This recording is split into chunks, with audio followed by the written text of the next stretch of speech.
Qalat, berkata Aisyah, qala, berkata Rasulullah sallallahu alaihi wasallam, Rasulullah bersabda, alladzi yaqra'ul qur'ana wa huwa mahirun.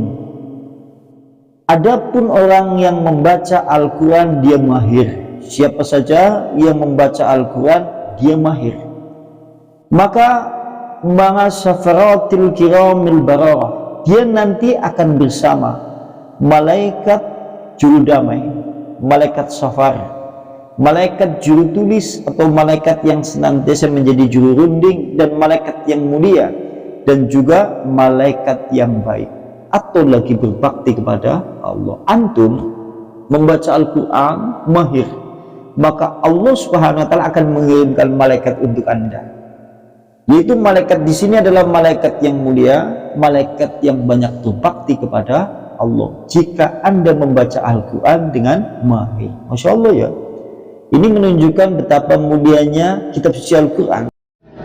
La ilaha illallah Muhammadun Rasulullah alaihi salatullah wa alihi wal ahibbah.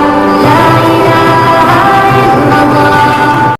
Waqala Al-Bukhari, sekarang berkata Al-Bukhari, ini perkataan Bukhari. Berkata Bukhari, kalimat safaroh di situ maksudnya adalah al-malaikat, yaitu malaikat, sama seperti penafsiran di atas. Maksudnya adalah malaikat yang sebagai juru damai untuk mendamaikan manusia. Sehingga maksudnya adalah Allah Subhanahu wa Ta'ala menurunkan Al-Quran melalui malaikat itu sebagai juru damai, agar kemudian malaikat itu menyampaikan kepada Rasulnya, itu Rasulullah, dan agar Rasulullah SAW menyampaikan kepada manusia yang banyak berselisih terhadap agama-agama mereka. Itu maksudnya seperti itu, sebagaimana perkataan Bukhari, sebagaimana dijelaskan di awal tadi. Dan berikutnya besok ganti ayat. Firman Allah Subhanahu wa Ta'ala, kiramin bararah. Kiramin yaitu mulia, bararah lagi berbakti. Makanya ada istilah birrul walidaini. Kalimat birru artinya adalah yaitu bakti, karena kalimat yang artinya kebaikan kan banyak.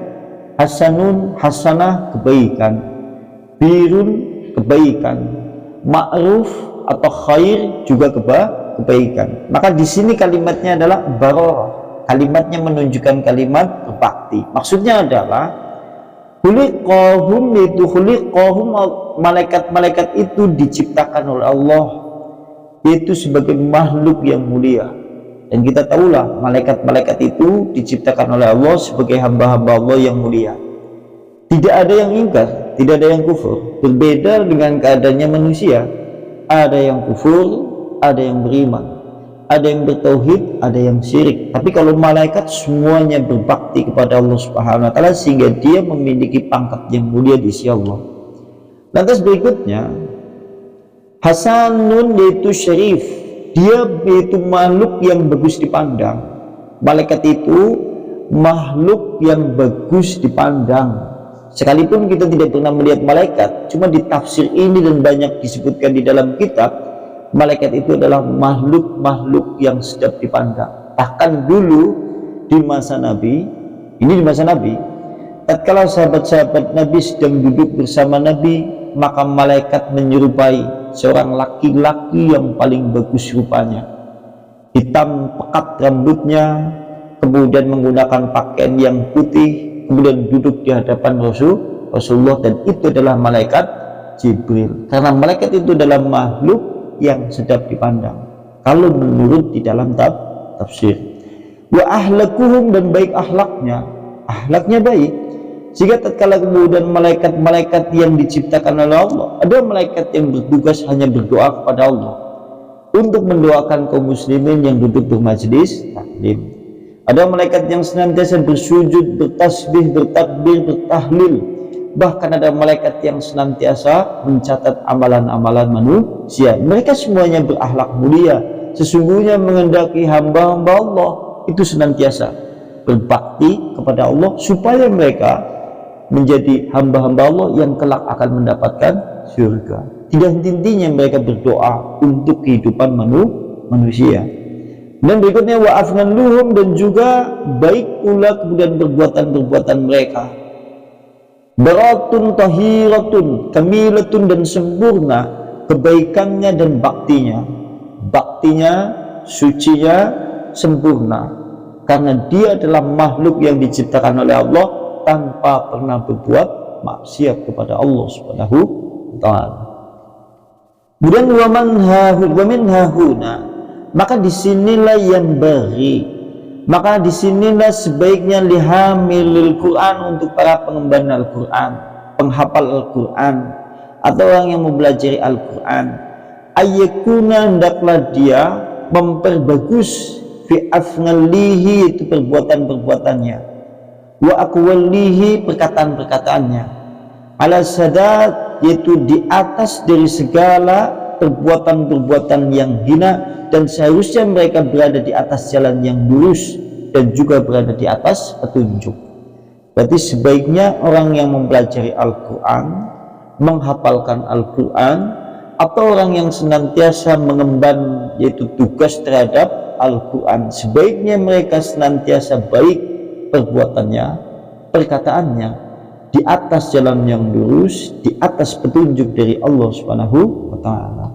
Kan langka, Anda tidak mungkin menemukan orang yang menghafal Al-Quran atau orang yang kemudian dia mengemban Al-Quran perkataannya kasar, sikil papate metu bisa, kecuali wong mabar lah ya. Kan jarang ya, karena memang dilatih, wis otomatis jiwa manusia ketika dekat dengan Al-Quran, nanti Allah bimbing kok, perkataannya menjadi perkataan yang tidak kasar, perkataannya menjadi perkataan yang lembut, perbuatannya juga akan dituntun menuju banyak kebaikan. Kalau suatu saat kemudian dia menyimpang, dia kembali lagi bertobat kepada Allah. Maka apabila kemudian dia banyak berbuat dosa sementara dia adalah orang yang menghafalkan Al-Quran, tunggu saja banyak ayat Al-Quran yang hilang dari hafalannya. Mulanya seperti itu, Al-Quran kepenak hilangnya. Kenapa? Akeh maksiat yo siki ketemu nang apa dek apalane inna a'tayna kuliah ayyuhal kafirun nang apalane ya. Mungkin boleh jadi karena memang banyak perbuatan dosa, boleh jadi seperti itu. Dan berikutnya qala al-Imam Ahmad, sebagaimana hadis yang diriwayatkan oleh Imam Ahmad, hadatsana telah menyebutkan kepada kami Ismail, hadatsana telah menyebutkan kepada kami Hisam ngan Qatadah dari yaitu bin Aufi, dari Sa'ad bin Hisham, dari Aisyah, berarti dari Aisyah radhiyallahu anha, mudah-mudahan Allah Subhanahu wa taala meridai kepada Aisyah. Qalat, berkata Aisyah, qala, berkata Rasulullah sallallahu alaihi wasallam, Rasulullah bersabda, alladzi yaqra'ul qur'ana wa huwa mahirun, adapun orang yang membaca Al-Quran dia mahir. Siapa saja yang membaca Al-Quran dia mahir. Maka ma'a syafaratil kiramil bararah, dia nanti akan bersama malaikat juru damai, malaikat safar, malaikat juru tulis atau malaikat yang senantiasa menjadi juru runding, dan malaikat yang mulia, dan juga malaikat yang baik atau lagi berbakti kepada Allah. Antum membaca Al-Quran mahir, maka Allah Subhanahu wa taala akan mengirimkan malaikat untuk Anda. Yaitu malaikat di sini adalah malaikat yang mulia, malaikat yang banyak berbakti kepada Allah. Jika Anda membaca Al-Quran dengan mahir, Masya Allah ya. Ini menunjukkan betapa mulianya kitab suci Al-Quran. Sampai kita membaca, ini kan kalimatnya membaca. Kalau kalimat kita lihat di dalam hadis ini hanya membaca, karena kalimatnya adalah yaqra'u. Kalimatnya karena yaqra'u. Dan adapun orang yang membaca Al-Quran dia mahir, maka dia bersama malaikat yang mulia lagi berbakti. Walladzi yaqra'u.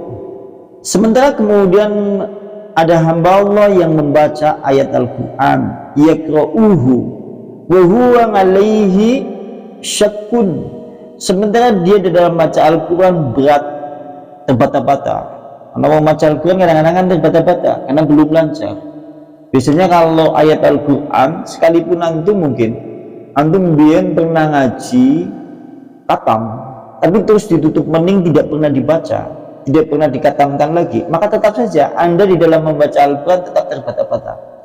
Tapi ketika Anda sering mengatamkan Al-Quran sampai bilangan 40 kali, 50 kali, 60 kali, maka kemudian Anda tidak terbata-bata. Sekalipun dulu pernah mengaji Al-Quran katam pula, tapi kemudian ditutup kembali, tidak pernah dibaca, nanti Anda tetap saja terbata-bata, karena ada kalimat-kalimat yang kemudian dalam konteks bahasa Arab susah untuk diucapkan dan susah dibaca di dalam literatur, di dalam bahasa yang digunakan Al-Quran. Kecuali nih Anda wis akrab, wis sering nemoni, biasanya lancar. Makanya Anda ketika melihat orang membaca Al-Quran kepenak mengeri mana yang sering membaca, mana yang tidak. Antum misal sehari ini disuruh membaca satu persatu, nanti kelihatan mana yang sering membaca, mana yang tidak. Ketika yang tidak sering membaca, maka terbata-bata dan berat lisannya. Tapi yang sering membaca, lanyah. Itu seperti itu. Ya. Maka barang siapa yang membaca ayat Al-Quran sementara dia berat, terbata-bata, lahu ajrani, dia mendapatkan yaitu pahala 2. Masya Allah ya, sampean maca berat, sing jenengane berat nengene kan ada beberapa hal. Syakun, kalimatnya kan syakun, bisa jadi berat hatinya, istilahnya beboh. Antum paksa baik kalau maca mendapat pahala 2. Atau mungkin berat lisannya untuk mengucapkannya. Kadang-kadang kan orang baca Al-Quran ada sisi jiwanya yang malas, ada yang memang dia semangat, tapi kemudian lisannya tatkala membaca ayat-ayat Allah seakan-akan berat atau kemudian terbata-bata. Yang seperti ini mendapatkan pahala 2 di sisi Allah Subhanahu wa Ta'ala. 2 di sini, masya Allah. Anaknya pahalanya ya. Sampai-sampai kalau di dalam hadis Nabi, Bismillahirrahmanirrahim, itu bukan 1, tapi ba 1, sin 1, sampai kemudian berikutnya. Berapa pahala yang banyak kalau suatu saat kita membaca 20 ayat Al-Quran. Wah ya, masya Allah pahalanya gede ya.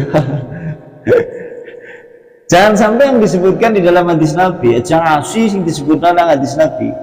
Nabi kan ngomong, al-mu'minu yakra'ul Qur'ana, orang mukmin yang membaca ayat Al-Quran, dia kemudian mengamalkannya seperti buah udrujah.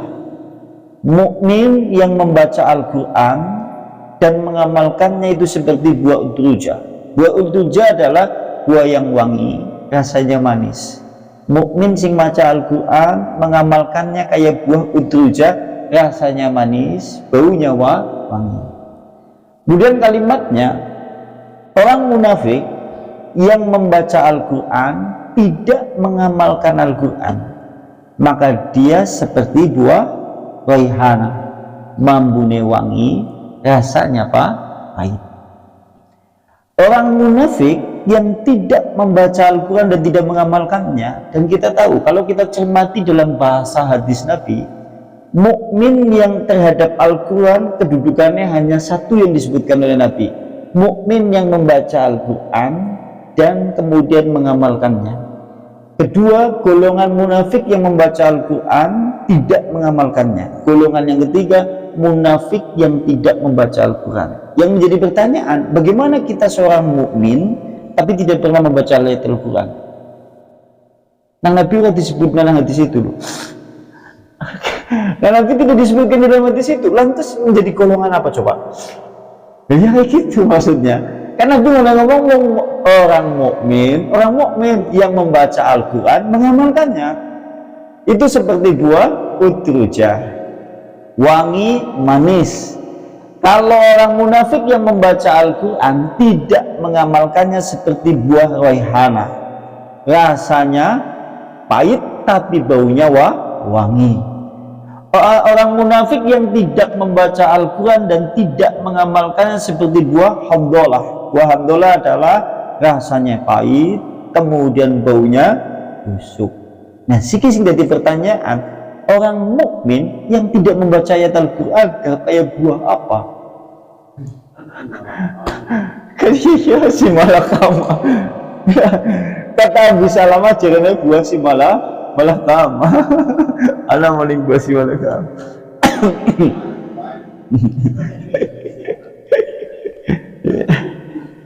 Di antaranya itu tafsir surat Nabasa ayat 11 sampai ayat 16. Berarti besok masih di surat Nabasa ayat 17 sampai ayat yang ditentukan insyaallah. Itu sampai ayat 23 insyaallah. Mungkin ada yang mau ditambahkan mungkin atau mungkin ditanyakan, tafadhol. Kalau tidak kita tutup. Cukup ya? Nahtimu bihadza majlis ta'lim wa bidawati Rasulillah. Subhanakallahumma bihamdika asyhadu an la ilaha illa anta astaghfiruka wa atubu ilaik. Assalamualaikum warahmatullahi wabarakatuh.